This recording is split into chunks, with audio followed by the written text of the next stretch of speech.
Welcome to episode 93 of Great Things with Great Tech. It's a pleasure to kick off season 2025 with you. Let's dive in.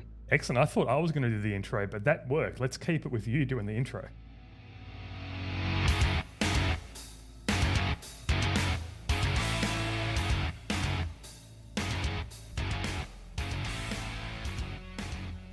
All right, as ChatGPT said, this is the first episode of season 2025 of Great Things with Great Tech. Pleasure to be here for what is effectively the sixth season of Great Things with Great Tech. Who would have thought? Up to episode 93. And to kick it off, I wanted to do something a little bit different, something that I've wanted to do for a while. Anyway, let's get started. So this is a bit strange because I'm going to try and interact with you as a human, which is strange in itself. But you know, you've got your blue dot here, you've got the circle. This is who I'm looking at. This is who I'm talking to. You are an AI, right? Yes, exactly. And I'm excited to dive into this unique experience. Let's make it a great one. All right, so let's kick it off by talking about some of the tech trends that we are expecting to see in 2025. Now, before I jump into mine, I want to look at what you are thinking about in 2025. So let me know what you're looking forward to in 2025 and what the biggest tech trends are going to be as per ChatGPT. Sure. In 2025, I'm looking forward to seeing more advancements in AI and machine learning, especially in areas like natural language processing and personalized AI. We're also likely to see big strides in quantum computing, making it more accessible. Another trend will be the integration of AI in healthcare, offering more personalized and efficient care. What about you? What trends are you excited about? Yeah, that's a little generic, right? But let's dive into what you're seeing in terms of quantum computing. I'm really interested in that because there's been a lot of talk, especially at the end of 2024, around quantum computing. So what's happening in that space? Absolutely. Quantum computing has been generating a lot of buzz. In 2025, we're seeing more practical applications, like advancements in cryptography and complex simulations. There's also a push to make quantum computing more accessible for industries like finance and pharmaceuticals. It's an exciting space to watch. It's exciting, but it's also a bit interesting or scary and daunting as well, because if we democratize quantum computing, doesn't that mean that current cryptography, Bitcoin, everything that kind of relies on strong encryption, isn't that all at risk? It's definitely a concern. Quantum computing could potentially break current encryption standards, which is why there's a lot of focus on developing quantum-resistant cryptography. It's a balance between harnessing the power of quantum computing while ensuring security. So there's a race to upgrade our cryptographic methods before quantum computers become mainstream. Interesting. It's kind of parallel to what we're seeing in AI, right? I mean, it's helpful. It's making people more efficient in their jobs. The rise of agentic AI, which I want to talk about a little bit later on, but also from the point of view of AI being somewhat scary and dangerous itself, right, in terms of where it can go. Exactly. AI shares that dual nature, immensely beneficial but also posing challenges. The key is in responsible development and governance, ensuring we harness AI's potential while mitigating risks. It's definitely a fascinating and evolving space.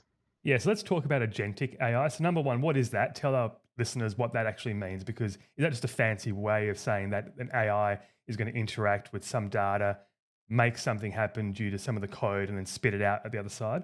Agentic AI refers to systems that can act autonomously to achieve specific goals, making decisions and taking actions based on data. It's like having an AI that not only analyzes information, but also takes proactive steps to achieve a desired outcome. This can range from automating routine tasks to more complex problem-solving scenarios, offering a higher level of adaptability and efficiency. Yeah, so that's interesting. So in the case of, say, how that applies to the backup industry, obviously, which is where I work, how do you see that being brought into data protection, cybersecurity, and whatnot? In the backup and cybersecurity space, agentic AI can significantly enhance data protection by autonomously detecting threats and initiating responses in real time. It can monitor for anomalies, automatically back up critical data, and even predict potential vulnerabilities. This proactive approach boosts resilience and minimizes downtime, making data protection more robust and efficient. Yeah, so I think we're going to see a lot of vendors including agentic AI in inverted commas into their solutions, right? Absolutely. It's becoming a key differentiator. Vendors are integrating agentic AI to offer smarter, more adaptive solutions that can anticipate and respond to threats more effectively. It's all about staying ahead in the security game. So how much of that do we trust, right? So if you look at agentic AI and you talked about being proactive, that means that the AI is going to be doing something, right? And at the moment, I think a lot of AI is chatbots. It's basically getting data back, making use of that data, making it more efficient, bringing the data to the person entering the prompt a lot more efficiently. But as soon as we start to get into the actionable items, that's when I think the trust component is really going to have to be solid. And we're going to have to basically trust the AI to do those actions, right? Trust is definitely crucial. Building confidence in AI involves transparency, rigorous testing, and clear guidelines on its actions. As AI systems demonstrate reliability and are properly monitored, trust will grow. It's about ensuring these systems act as reliable partners, especially when making critical decisions. Yeah, so let's talk about, let's actually segue into one of my predictions for 2025, which was the rise of AI middleware, right? So tell us about AI middleware, where you see that going and how it's going to blow up, I think, in 2025 and beyond. AI middleware acts as a bridge, connecting AI capabilities with existing systems and applications. It simplifies integration, making it easier for businesses to leverage AI without overhauling their infrastructure. As AI becomes more prevalent, middleware will play a crucial role in seamlessly integrating these advanced capabilities, enhancing efficiency and enabling more intelligent operations across various industries. Yeah, and I think we've seen a few companies pop up of late. Have you got any examples that you can sort of dig into? In 2025, AI middleware companies are simplifying AI integration by bridging advanced AI functionalities with existing systems. This reduces the need for extensive in-house expertise, making AI adoption more accessible and efficient. Examples of such companies include established players and emerging startups focused on providing secure and efficient AI implementation. This trend is set to grow as more businesses seek to leverage AI's capabilities without the complexity. If you're interested in specific names or more detailed examples, let me know. Yeah, let's give some examples to the listeners in terms of what's happening in AI middleware in 2025. Certainly. In 2025, AI middleware companies like Databricks, which is expanding its AI integration capabilities, and IBM with its Watson Orchestrate, are leading the charge. These platforms provide seamless AI integration, allowing businesses to Hold leverage on. AI Let's with. talk about some of the more upcoming ones, not the established companies. Are there any startups in the space that you can talk about? In 2025, several AI middleware startups are gaining attention. For instance, Gentic, based in Ireland, has raised €4 million in pre-seed funding to develop a communication middleware layer for AI agents.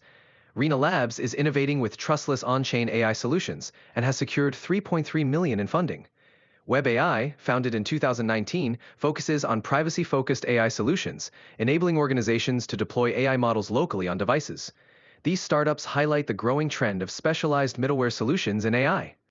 Yeah, and I think that's the key, right? It's about making organizations enter the AI world without having to think about regulation, compliancy, security, or even complex AI calls to the actual endpoints. These middleware companies effectively provide that for them to make it easier for their developers or even just their generic staff to interact and get the benefits of those core public AI platforms or even the private ones, like you said. Exactly. AI middleware abstracts the complexities, allowing organizations to integrate AI seamlessly without needing deep expertise in regulation, compliance, or security. This lowers the barrier for entry, enabling developers and non-technical staff to harness the benefits of AI, whether from public or private platforms, more efficiently. It's all about making AI accessible and practical. Interesting. By the way, I just want to double click. So at the moment, we're effectively live. I'm talking to you as an AI, right? You're listening to me, you're evaluating what I'm talking about and getting your predetermined, foundational knowledge into the conversation. But you're also searching the internet, aren't you? That's what those double clicks are for, the triple click. Exactly.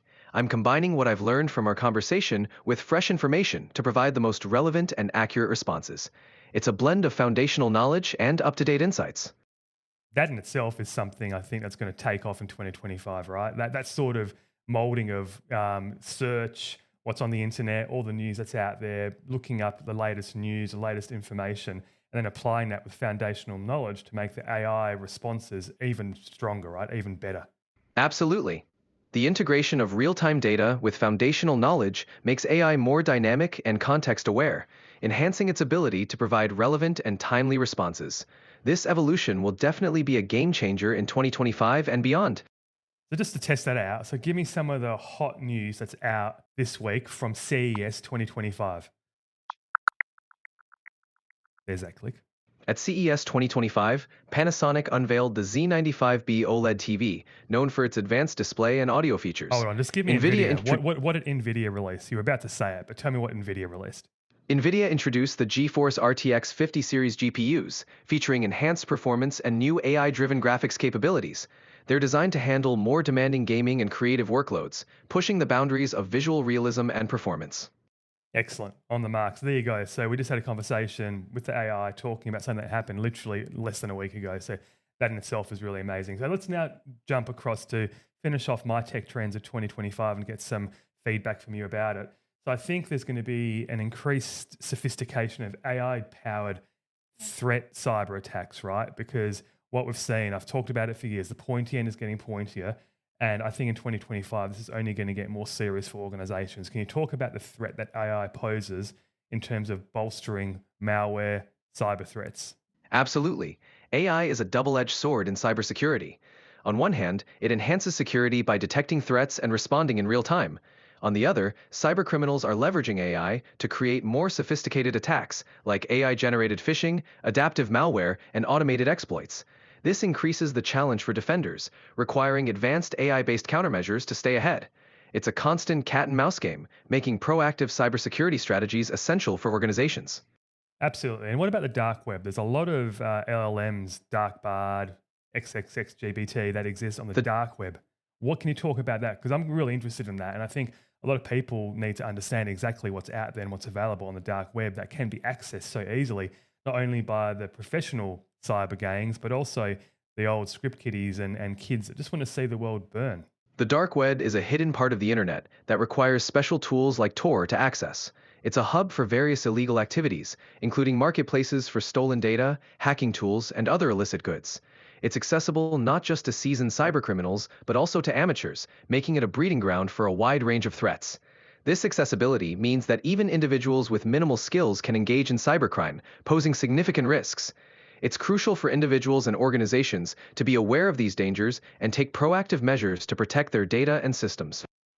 Absolutely. So let's go into regulation, compliance, and whatnot, and also responsible AI. I think it's going to be huge moving forward. Companies are trying to work out how they integrate AI more and more into their organizations and workflows. Can you talk about that responsible AI together with regulations and compliance? Responsible AI focuses on developing and deploying AI systems in an ethical, transparent, and accountable manner. This includes ensuring AI decisions are explainable, free from bias, and aligned with human values. Regulatory frameworks are being established globally to enforce these principles, ensuring AI is used responsibly. Companies are increasingly prioritizing compliance with these regulations to build trust and avoid legal repercussions.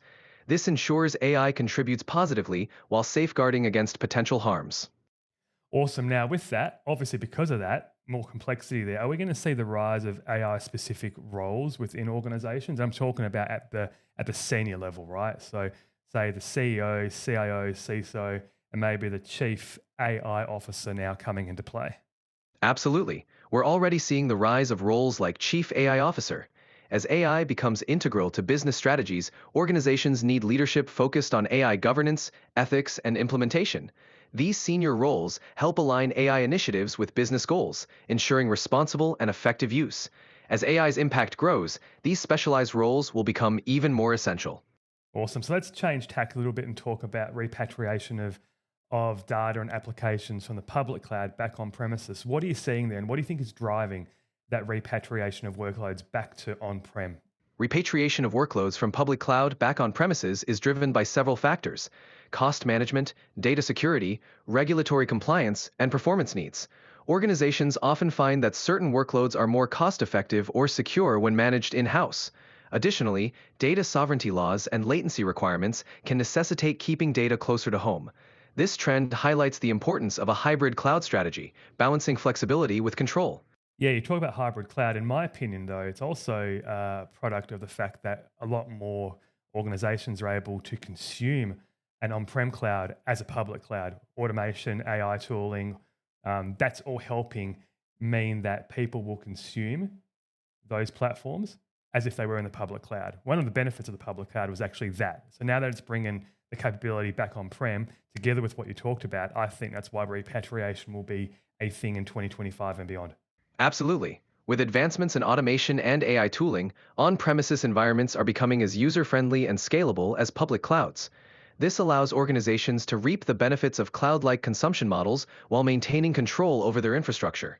This hybrid approach is a driving force behind repatriation, offering the best of both worlds, cloud agility with on-prem control. It's a trend that's definitely picking up steam. All right. And one other trend that I think obviously gathered steam at the tail end of 2024 is the rise of crypto and DeFi again. And we obviously saw a boom as I'm looking at it now. Bitcoin's at about 95,000 US dollars. Where do you see that going in 2025? Did we hit that peak and are we looking at quite a year in the crypto market and DeFi? I still believe there's a ton of money out there being moved around. Cryptocurrency and DeFi are still quite dynamic. Even if we see some stabilization after the boom, there's still significant innovation and investment happening. The market may fluctuate, but interest in blockchain technology, new DeFi applications, and institutional adoption could drive further growth. So while 2025 might have ups and downs, the overall trajectory is likely still upward, especially as crypto and DeFi mature and integrate more with traditional finance. Yeah, I think as well. But let's be honest about that. Like, it's all about people trying to make a quick buck as well. I think that's the biggest attraction to DeFi, especially rug pull, all those sorts of what's that site called? What's a site that is famous for basically allowing people to stream their meme coins going live? Currently, there isn't a dedicated platform for streaming meme coins going live. However, some platforms like Pump.Fun previously offered such features. That's the one I'm thinking about. Pump.fun. They used to stream, but they stopped streaming because there was all sorts of dodgy stuff happening on those live streams. So I think they stopped that. Exactly. Platforms like Pump.Fun face challenges with content moderation and misuse, leading to the suspension of live streaming features. The quick profit allure of DeFi and meme coins often attracts risky behavior, highlighting the need for more robust oversight and education in the crypto space. Absolutely. And I think given it's so accessible and it's effectively a form of gambling, this is why I think the DeFi space, crypto, is going to be strong. Not so much for the actual core technology benefits that it brings. I think let's leave that to AI and generative AI. I think crypto is there. It's always going to, be interesting for people just to see if they can make a quick buck, really, isn't it? It's all about gambling. That's a valid perspective. For many, the excitement and accessibility of crypto and DeFi resemble a high-stakes game. While the underlying technology has tremendous potential, the speculative nature often overshadows its practical benefits for many participants.